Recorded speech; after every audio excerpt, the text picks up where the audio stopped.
Bonjour à tous, j'espère que vous allez bien. Je suis ravie de vous retrouver avec cette nouvelle vidéo qui est la troisième de la série Comment savoir ce que nous avons à travailler pour évoluer. Les deux dernières vidéos, j'avais parlé de ce qui nous manquait. Dans cette vidéo-là, je vais parler de ce que nous avons en trop.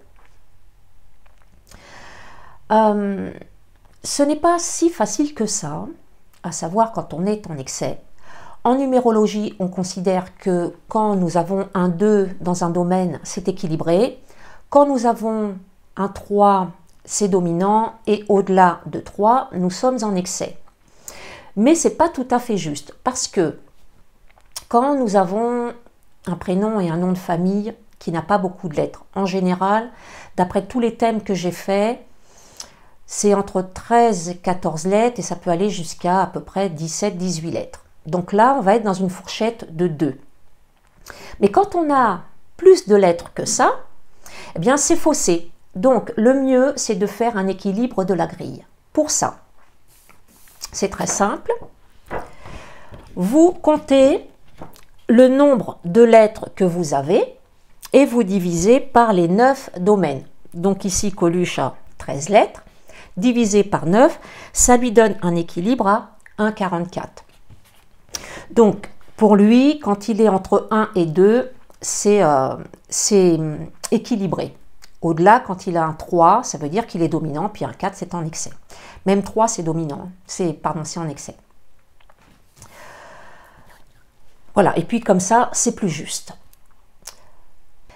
Il est également intéressant de regarder, je vais reprendre la feuille, de regarder le nombre qu'il y a dans le domaine. Si par exemple, bon lui il a un 0 là. Le 1 c'est le soi, c'est la personnalité, c'est l'ego. Quand il y a un 4 dans ce domaine et quand il y a un 8, ce n'est pas la même chose. Plus c'est élevé et plus on a d'ego. Le 4 c'est la régularité, c'est les cadres, c'est la discipline. Le 4 il est quand même fermé puisqu'il est représenté par le carré, donc c'est fermé. Et on va retrouver une personne assez rigoureuse, une personne un peu rigide, avec des tendances rigides. Le 4, c'est aussi l'autorité, c'est la domination. On va trouver une personne droite, aussi bien dans la famille que dans le travail.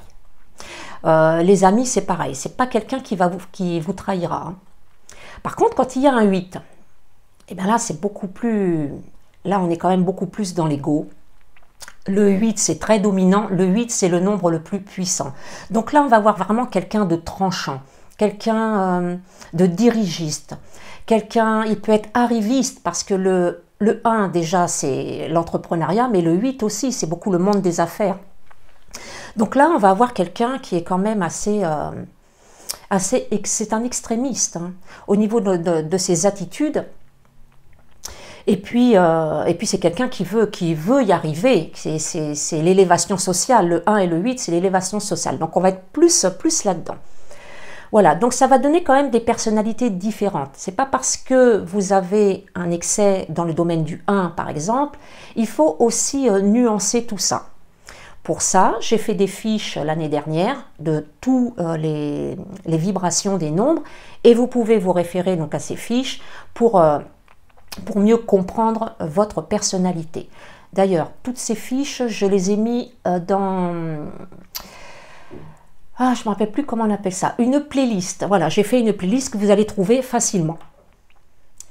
Le sujet de cette vidéo, ce sont les excès, donc nos défauts. Ce qui veut dire que l'ego va en prendre un coup. Donc, il va falloir mettre l'ego de côté. C'est... en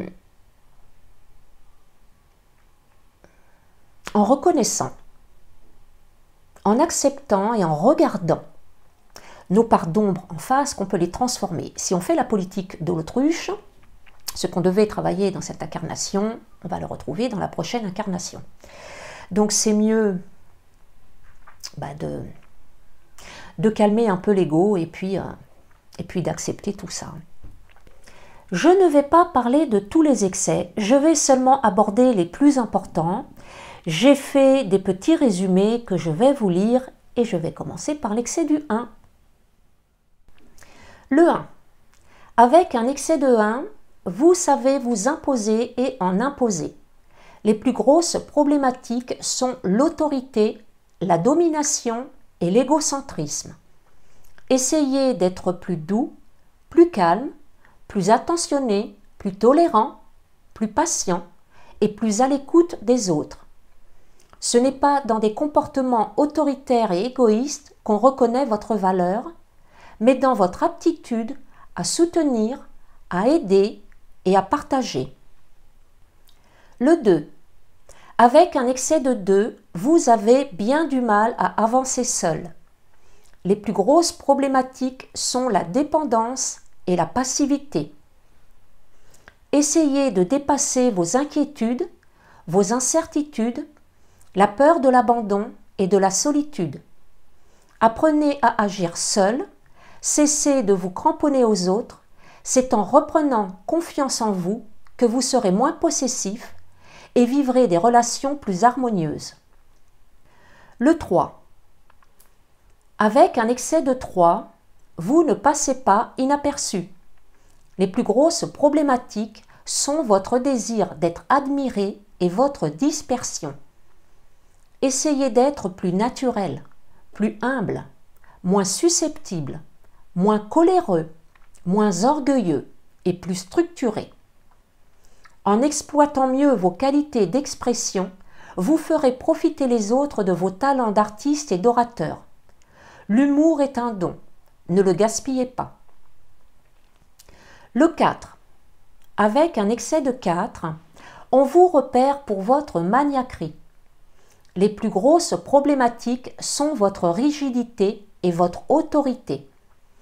Essayez d'être plus souple, plus tolérant, moins impulsif, moins agressif et moins contrôlant. Comprenez que tout le monde n'a pas une abondance de 4 ni votre robustesse. Apprenez à lâcher prise et à profiter. Il n'y a pas que le travail, le devoir et l'ordre dans la vie. Le 5. Avec un excès de 5, vous marchez sur des sables mouvants. Les plus grosses problématiques sont l'instabilité et les excès.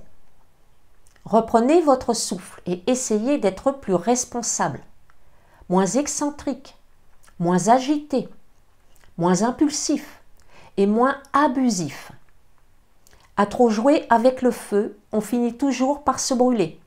Vous pouvez vivre une vie exaltante tout en tenant vos engagements et en respectant la liberté des autres. Le 6.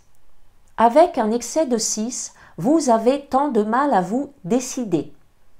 Les plus grosses problématiques sont une affection excessive et l'indiscrétion.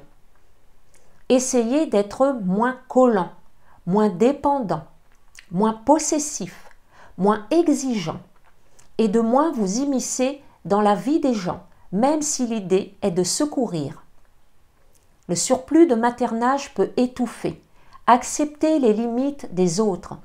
Votre petit cœur sensible ne s'en portera que mieux. Accueillez le monde tel qu'il est, avec ses qualités et surtout ses défauts. Le 7. Avec un excès de 7, vous êtes si sûr de vous. Les plus grosses problématiques sont l'intransigeance et l'étroitesse d'esprit. Essayez d'être plus sociable, plus coopératif, moins méfiant, moins rigide et moins perfectionniste.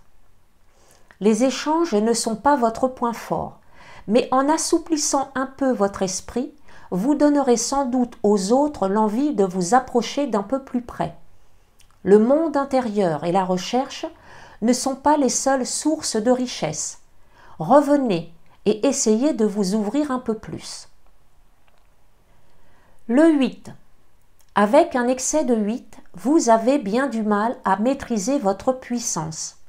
Les plus grosses problématiques sont l'autoritarisme et les tendances tyranniques. Essayez d'être plus tolérant, plus patient, moins dominateur, moins possessif et moins dirigiste. En approchant la vie avec bienveillance, vous gagnerez en équilibre intérieur et extérieur. Le respect ne s'obtient pas par la force et des attitudes extrémistes, mais par la douceur et la générosité. Le 9.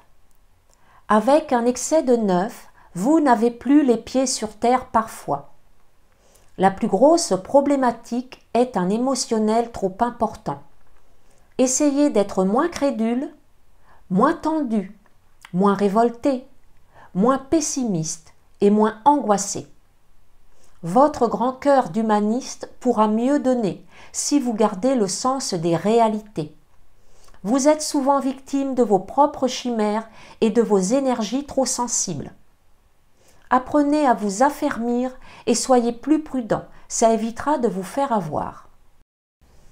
Voilà pour tous ces excès. Alors, c'est pas agréable à entendre, mais bon, c'est vraiment en reconnaissant nos défauts et puis en travaillant dessus, en les transcendant, qu'on peut s'en libérer et puis comme ça, on est tranquille pour les prochaines incarnations. Aussi, je voulais vous dire de ne pas tout prendre au pied de la lettre. Il faut nuancer, toujours nuancer. Regardez ce qui se passe dans les autres domaines. Regardez si vous avez d'autres domaines en excès, en faiblesse ou manquant. Regardez aussi les plus fortes vibrations, c'est-à-dire l'élan spirituel, le nombre d'expressions, le moins intime, le nombre actif, le jour de naissance aussi. Quand je parle de poste important, c'est toujours cela. Regardez aussi votre chemin de vie. Le chemin de vie ne fait pas partie de notre personnalité, mais c'est quand même la vibration la plus forte du thème. Donc, quelque part, quand même, elle nous influence. Donc, on peut nuancer tout ça. D'ailleurs, il faut nuancer tout ça. Si, par exemple, vous avez un excès dans le 1 et également un excès dans le 2, on ne va pas retrouver la même personnalité que j'ai décrit tout à l'heure. On va avoir une personne qui sera quand même un petit peu plus à l'écoute des autres, qui aura un peu plus de bienveillance, qui va soutenir un peu plus les autres. On aura une personne qui à la fois voudra avancer, mais qui en même temps sera retenue un peu par ce 2 qui lui est dépendant. Là, on va quand même avoir une personne qui aura quand même pas mal de dissonance, pas mal de dualité en elle. Hein. Ça aussi, il va falloir faire avec, on n'a pas le choix. Il faut trouver le juste équilibre, tout le temps. Voilà ce que je pouvais dire aujourd'hui sur les excès. La prochaine fois, je ferai les défis de vie. C'est une vidéo qui sera aussi très intéressante. Je vous laisse, je vous souhaite une belle fin de semaine. Prenez soin de vous et à bientôt.